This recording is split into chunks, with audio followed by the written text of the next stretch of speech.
Bonjour les chanceux. Alors, je suis sûre que vous avez des patients qui ont des gingivites chroniques sans cause bactérienne, qui ont des glossodinies, des lichen plans, des aphthoses à répétition. Alors, avez-vous pensé à une intolérance ou à une allergie au nickel? Le nickel est présent dans de nombreux alliages utilisés dans la vie courante, ça vous le savez bien. Mais bien sûr, vous savez aussi qu'on l'utilise pour les prothèses dentaires. Et donc, il faudrait aussi informer nos patients qui sont persuadés d'avoir des couronnes en céramique qu'il peut éventuellement y avoir des bases en nickel chrome, peut-être des inlécores en nickel chrome. Voilà, c'est encore très fréquent.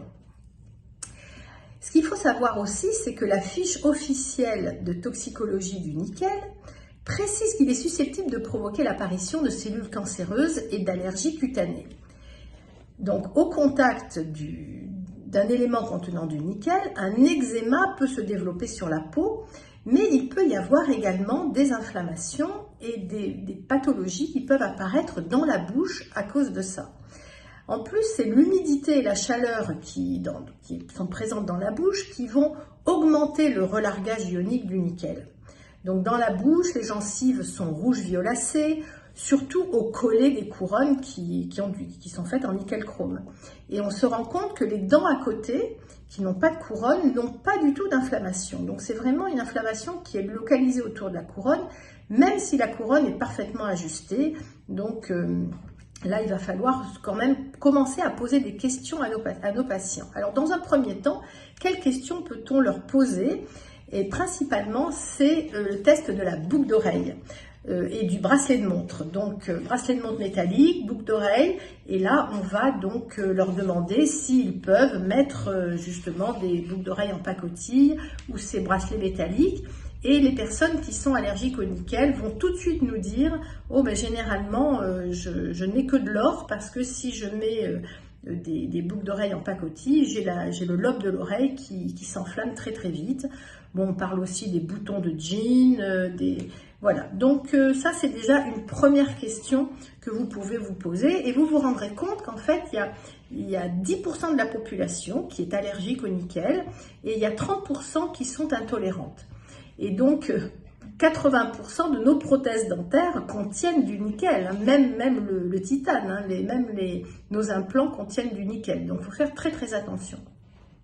Donc, il est très important quand même de rechercher l'allergie au nickel chez nos patients et puis surtout de rechercher la traçabilité des prothèses dentaires qu'ils ont en bouche. En plus, sachez qu'en dehors du problème d'allergie, le nickel chrome est l'alliage qui provoque le plus d'électrogalvanisme en bouche. Donc même chez les personnes qui ne présentent aucune allergie, les différences de potentiel à la surface du métal provoquent un tel relargage ionique que les phénomènes inflammatoires locaux et même à distance sont quand même assez fréquents. Donc on se retrouve avec le nickel avec une double toxicité, j'ai envie de dire. Une première, c'est que ça provoque un champ électrique hein, avec une action inflammatoire et ça provoque un relargage ionique, donc une action toxique qui entre un peu dans le cadre des intoxications aux métaux lourds comme le mercure ou l'aluminium par exemple. Donc, si le test est positif, hein, donc la seule solution est donc d'enlever toutes les prothèses, contenant du nickel, bien sûr. Hein.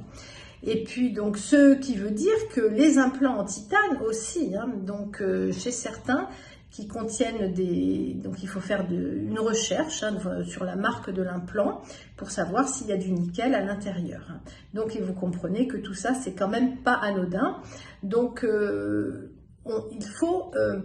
il faut faire des tests aussi au niveau buccal pour savoir un petit peu comment se comporte la dent vis-à-vis de l'électrogalvanisme.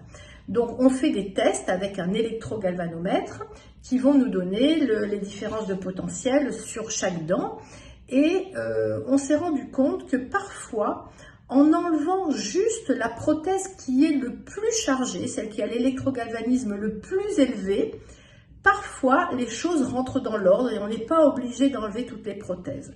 Donc, d'où l'intérêt vraiment de faire ce test avec un électrogalvanomètre. Et puis si vraiment les douleurs, les symptômes persistent, là on peut demander aussi un test d'allergie chez un allergologue avec un épidermotest ou des patch tests.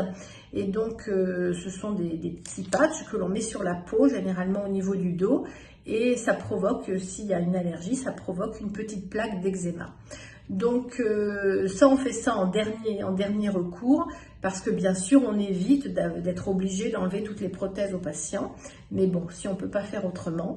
Et c'est pour ça que c'est important de pouvoir tester avec l'électrogalvanomètre. Alors Nature Biodental commercialise le Galvano, donc vous aurez des informations sous cette vidéo, et donc grâce à ce test on pourra commencer progressivement à faire des soins à nos patients, et puis petit à petit évaluer sa guérison. Voilà, je vous souhaite une très bonne journée. À bientôt.